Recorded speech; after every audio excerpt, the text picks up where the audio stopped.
नमस्कार दोस्तों, मैं रवीश कुमार। तो अब मोदी सरकार की 9 लाख वक्त संपत्तियों पर नजर है और ये हम इसलिए बता रहे हैं क्योंकि मोदी सरकार ने जो ऑनलाइन डिजिटल पोर्टल शुरू किया है उसे वह 9 लाख संपत्तियों को हासिल कर लेना चाहती है। बीजेपी के खतरनाक इरादे सामने आ गए हैं।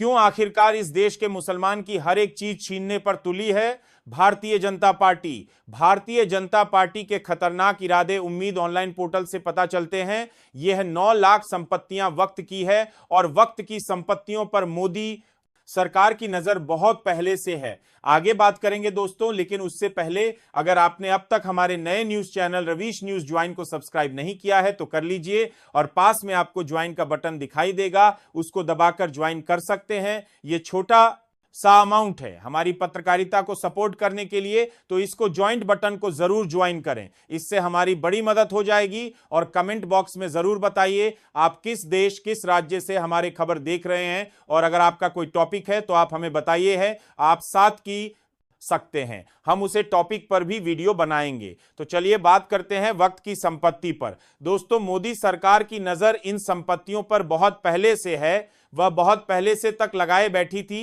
कि कैसे मुसलमान की इन संपत्तियों को अपने अंदर में लिया जाए और मुसलमान को एक और जख्म दिया जाए। हालांकि मोदी सरकार हमेशा से यह कह रही है कि यह बिल बहुत अच्छा है, यह बिल्कुल वैसा ही है। दोस्तों, जैसे मोदी सरकार किसान बिल लेकर आई थी उस बिल को भी इन्होंने बहुत अच्छा बताया था, लेकिन हकीकत कुछ और थी। और आज भी मोदी सरकार देश के मुसलमान को लगातार झूठ बोल रही है।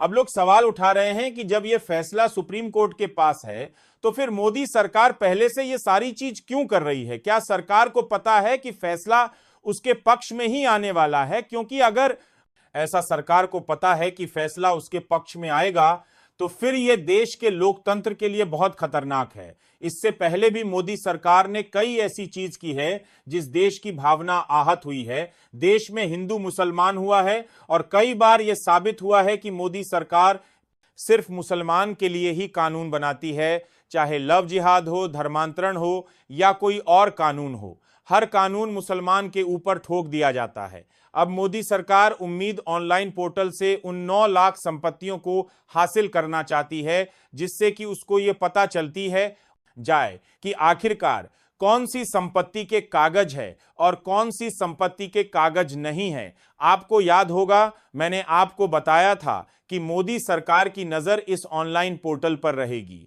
युग पोर्टल में वही संपत्तियां दर्ज होगी जिनके कागजात पूरे हैं और जिनके पास कागज नहीं है वह इस पोर्टल का हिस्सा नहीं बन पाएंगे। मतलब कि सरकार के लिए जानना बहुत आसान हो जाएगा कि किसी जमीन के वक्त के पास कागज है और किसी जमीन के कागज नहीं है। इससे मोदी सरकार को बहुत बड़ी हेल्प मिल जाएगी और मोदी सरकार किसी भी तरीके से ये से संपत्ति छीन की कोशिश करेगी। आपको बता दे, यही वह बात है जिसकी वजह से सुप्रीम कोर्ट में यह मामला पहुंचा है, क्योंकि सरकार तो बहुत चालाक है, उसने सारी की सारी पावर मजिस्ट्रेट के हाथ में दे दी है। अब मजिस्ट्रेट अगर यह कह दे कि भैया इस मस्जिद की जमीन तो सरकारी है, उसके बाद आपके पास क्या ऑप्शन रह जाएगा? आप कोर्ट में जाएंगे, कोर्ट में लंबा कैसे चलेगा और हो सकता है उसका फैसला मोदी सरकार के पक्ष में दे दिया जाए। इससे पहले भी कई ऐसे बड़े केस हैं जो मोदी सरकार के फेवर में दिए गए जानबूझकर।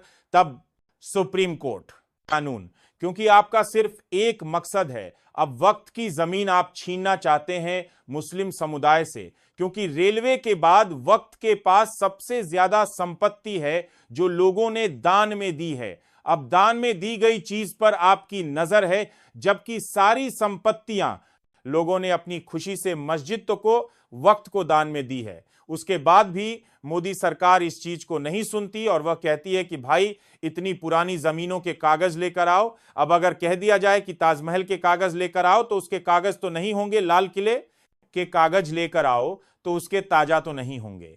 और याद कीजिए दोस्तों, जब बाबरी मस्जिद का फैसला दिया गया तब यह साफ साफ कहा गया कि यहां पर ऐसी कोई सबूत नहीं मिले जिससे साबित हो कि यहां मंदिर है, लेकिन क्योंकि इससे भावनाएं जुड़ी है इसलिए हम यह है फैसला मंदिर के हक में देते हैं। इससे भाईचारा और बढ़ेगा। यानी कि कोर्ट ने भी माना था कि वहां मस्जिद ही थी, तो आप वक्त की संपत्तियों को छीन की कोशिश कर रहे हो, वरना ऑनलाइन पोर्टल का कोई मतलब नहीं है। आपको याद होगा कुछ दिन पहले मुस्लिम पर्सनल लॉ का है, इसकी मान ही परिन बोर्ड ने यह ऐलान किया था कि मोदी सरकार सुप्रीम कोर्ट का अनादर कर रही है और हम इसके लिए सुप्रीम कोर्ट जाएंगे, क्योंकि जब यह फैसला सुप्रीम कोर्ट में है संपत्तियों का, तो फिर ऑनलाइन पोर्टल के लिए इतनी जल्दबाजी क्यों? क्योंकि यह फैसला जस्टिस खन्ना के पास था। और दोस्तों सब जानते हैं कि अगर यह फैसला मुसलमान के खिलाफ दिया गया तो इसका मतलब यह साफ हो जाएगा कि आप देश के संविधान को नहीं मानते और सुप्रीम कोर्ट भी देश के संविधान को नहीं मानता, यह मान लिया जाएगा अगर यह फैसला बीजेपी के हक में गया तो। क्योंकि आर्टिकल 26 ये कहता है कि आप वक्त की किसी भी संपत्ति को या फिर उसकी मेंबर्स में आप किसी अन्य धर्म को नहीं ला सकते, क्योंकि ये देश के संविधान के खिलाफ। देख लीजिए, सिर्फ एक धर्म के लिए ही कानून क्यों बनाया गया? क्योंकि मोदी सरकार की मंशा साफ है, वह देश से सारी संपत्तियां छीन लेना चाहती है उन लोगों से जिन्होंने मस्जिद यतीम खाने के लिए दान में दी है, और इसी से मोदी सरकार की असलियत भी जनता के सामने आ ही जाती है। चाहे यह सरकार कितना ही कहे कि सबका साथ और सबका विकास, लेकिन सच्चाई यह है कि सबका साथ और सबका सत्यानाश वाली स्कीम पर काम कर रही है बीजेपी। यह तानाशाही नहीं तो फिर क्या है? आज वक्त की जमीन छीनी जा रही है, कल आम जनता की जमीन में भी छीन ली जाएगी। दिल्ली में हमने देखा कैसे गरीब लोगों के घरों पर बुलडोजर चला दिया गया। यह वही गरीब लोग हैं जिसे मोदी सरकार ने वोट मांगे थे और वोट मिलते ही बीजेपी ने उन लोगों के घरों पर बुलडोजर चला दिया। कौन लोग थे? वह जो कह रहे थे जहां जोगी वही मकान, खुद नरेंद्र मोदी थे। लेकिन आज गरीबों के सर से छत भी छीन ली गई और यह सारी चीज सरकार बहुत ही समझदारी से कर रही है। उसे पता है कि अब तो हमारी सरकार है, हमें वोट भी अच्छे मिले हैं, तो यह सारी चीज हम कर रहेंगे। गरीबों के घर तोड़ना, उनको सरकारी जमीन बता देना, वक्त की संपत्तियों को अपने हिसाब से छीना, यही बीजेपी का मकसद है।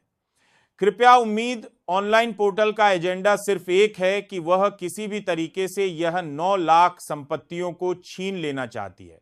और यह सवाल बार बार उठ रहा है कि आखिरकार जब सुप्रीम कोर्ट इस पर फैसला कर चुका है, फैसला सुरक्षित है, तो किजूनी काबीने का इतनी देरी क्यों लग रही है? फैसले को अनाउंस कर देना, क्या मोदी सरकार देख रही है कि इससे माहौल कैसा बनता है? अगर इस पर हंगामा नहीं हुआ तो हम किसी भी तरीके से इस फैसले को अपनी तरफ लेंगे, क्योंकि दोस्तों वक्त संपत्तियां सिर्फ उन्हीं लोगों के लिए है जिन लोगों को दान दी गई है। और दोस्तों आप समझिए, मुस्लिम कम्युनिटी में किसी और धर्म के लोगों को घुसेड़ने का मतलब साफ है। क्या आप उनके धर्म में हस्तक्षेप करने की कोशिश कर रहा है? जब आपसे पूछा जाता है कि क्या आप मंदिर की कम्युनिटी में मुसलमान को लेंगे, तब आप बड़े आराम से मना कर देते और कहते हैं कि यह मामला तो राज्यों का है। अगर वह मामला राज्यों का है तो फिर वक्त का मामला भी राज्य का ही हुआ। फिर यह दोहरा चरित्र क्यों मंदिर के नाम पर आप डर जाते हो? क्योंकि आपको पता है आपका वोट बैंक आपसे नाराज हो जाएगा और मुसलमान को तो आप इतना ही परेशान करो, आपका कोई कुछ नहीं बिगड़ने वाला। यही बीजेपी की सोच है, लेकिन कब तक आज सत्ता में है, कल नहीं होंगे। तो यह जानकारी आपको देना बहुत जरूरी थी। अगर आप हमें सच में सपोर्ट करना चाहते हैं और सच्ची पत्रकारिता को समर्थन करते हैं तो हमारे नए चैनल रवीश न्यूज ज्वाइन को ज्वाइन बटन दबाकर एक छोटा सा अमाउंट देकर 89 रुपीस का आप हमें ज्वाइन कर सकते हैं। इससे होगा यह कि हमें बहुत बड़ी मदद मिल जाएगी इस छोटे से अमाउंट से। और हां, कमेंट बॉक्स में जरूर बताइएगा आप किस शहर, किस राज्य से हमारे खबर देख रहे हैं।